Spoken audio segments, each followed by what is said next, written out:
Today we're taking a look at these NBA matches, which are happening on Saturday, December 10, 2022, and giving you match breakdowns, betting tips and predictions in general on these games. Welcome back to High Stakes. Before we dive into our video, don't forget to subscribe and push that notification bell to get notified as soon as we release these sport prediction videos. Also, check out our perks and join the High Stakes membership. Joining the High Stakes membership is easy, is cheap, but it will help a lot in the growth process of this channel. Plus, if you would like more betting tips and predictions, then check out our Patreon in the link down below. Our new Patreon is a way for us to help you improve your chances of making more money. Multiple plans are available for each and every one of you. By becoming a member of the High Stakes Patreon, you will have access to our best team picks, total picks, parlay picks and much more.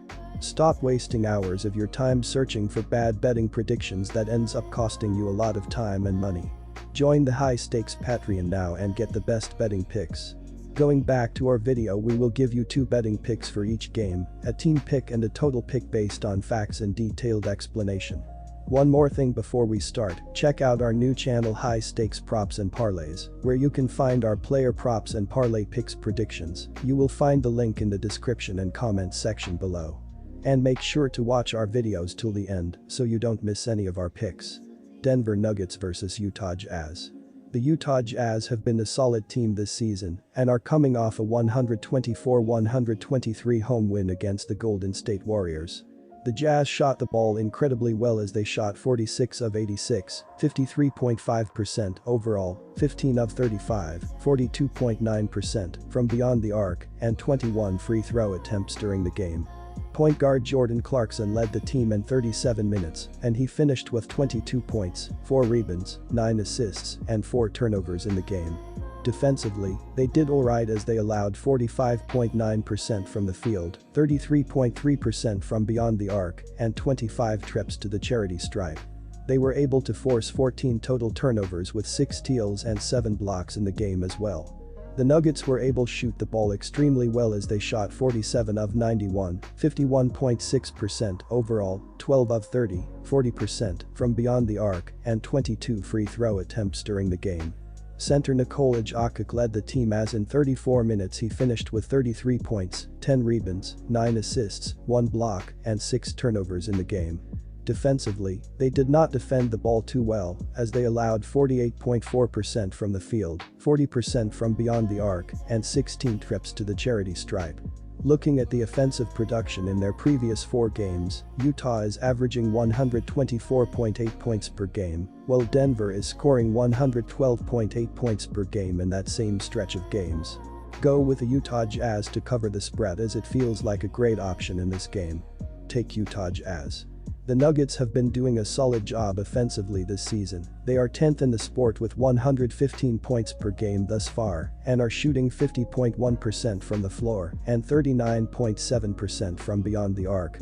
Also, they are 2nd in the league with 28 assists per game as well.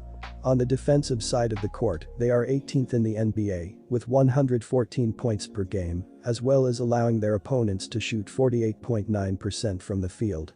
They have been struggling as they are 17th in the league with 7.1 steals per game and 23rd with 4.3 blocks per game. The Jazz have been doing an incredible job offensively this season. They are 3rd in the sport with 117.9 points per game thus far and are shooting 47.9% from the floor and 37.5% from beyond the arc. Also, they are 8th in the league with 27 assists per game as well. On the defensive side of the court, they are 22nd in the NBA with 115.8 points per game, as well as allowing their opponents to shoot 47.2% from the field. They have been average as they are tied for 13th in the league with 7.3 steals per game and 14th with 5 blocks per game. Looking at the adjusted offensive rating provided by dunks and threes, both teams have scored the ball incredibly well, as the Jazz are 2nd in the NBA with a 116.8 rating, while the Nuggets are 4th in the sport with a 116.2 rating so far this year. Even on the defensive side in the last handful of games heading into this matchup, Utah is allowing 116.8 points in their previous 5 games, while Denver is giving up 118.5 points per game in their last 4 games. All in all, go with the over as it seems to be the better option in this game. Portland Trail Blazers vs Minnesota Timberwolves. Friday night's contests have been excluded from this preview, and the 12-12 Minnesota Timberwolves visited the Utah Jazz, looking for their second straight victory. Last Wednesday, the T-Wolves outlasted the Indiana Pacers 121-115, covering a 4-point spread on the home court. Minnesota blew a 23-point first-half lead and rallied from an 8-point third-quarter deficit to grab its second victory in 3 games. The Timberwolves shot 47.3% from the field against the Pacers. They went 8 for 23 from beyond the three-point line and 25 for 27 from the charity stripe, while posting a 25/23 ST2 ratio. D'Angelo Russell led the way for Minnesota with 28 points, including 15 in the fourth quarter, while Anthony Edwards posted a line of 26 points, 8 rebounds, 8 assists, 6 steals, and 6 turnovers. Rudy Gobert had a good day in the office, torturing the Pacers for 16 points and 21 rebounds. The Portland Trail Blazers, 13-12, 16-9 ATS, failed to extend their winning streak last Thursday, suffering a 121-120 defeat to the Denver Nuggets, who were listed as small 2-point road favorites. Damian Lillard hit a three-pointer with 9.1 seconds left on the clock in the fourth quarter to give the Trail Blazers a 120-118 lead, but Jamal Murray had the last laugh, making a triple with 0.9 seconds remaining to lift Denver over Portland. Lillard finished the game with 40 points, 9 for 17 from deep, and 12 assists. Jusuf Nurkic had 21 points and 9 rebounds, while Anthony Simmons missed all of his 6 three-point attempts, accounting for just 6 points and 5 assists. It's hard to trust the Timberwolves and Blazers to get the job done. Both teams are struggling to defend at the moment, so I'm expecting to see a tight battle down the stretch. Hereof, give me the underdogs to cover a 5.5-point spread. Portland is 2-4 SU and ATS in its last 6 outings at home, and 1-4 Austrian shillings in its previous 5 showings as a fave. The Trail Blazers will continue to lean on their three-point shooting, while their interior defense will be in trouble in this matchup. Minnesota might struggle with fatigue on the second night of a back-to-back, but the Timberwolves have dominated the Trail Blazers over the last couple of years, going 5-0 SU and 4-1 ATS in their previous 5 encounters.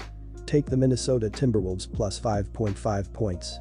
The Minnesota Timberwolves are off to a solid start this season and are playing incredibly well on the offensive side of the court, as they are 8th in the NBA with 115.2 points per game thus far. The Timberwolves are coming off a 121-115 home win over the Indiana Pacers last time on the court, and center Rudy Gobert discussed a brutal middle portion of the game and how they blew a big lead and then fought back to win overall. These offenses have been clicking lately, as the Timberwolves are averaging 121.3 points in their previous 4 games, while the Trail Blazers are scoring 117.3 points in their last 3 games.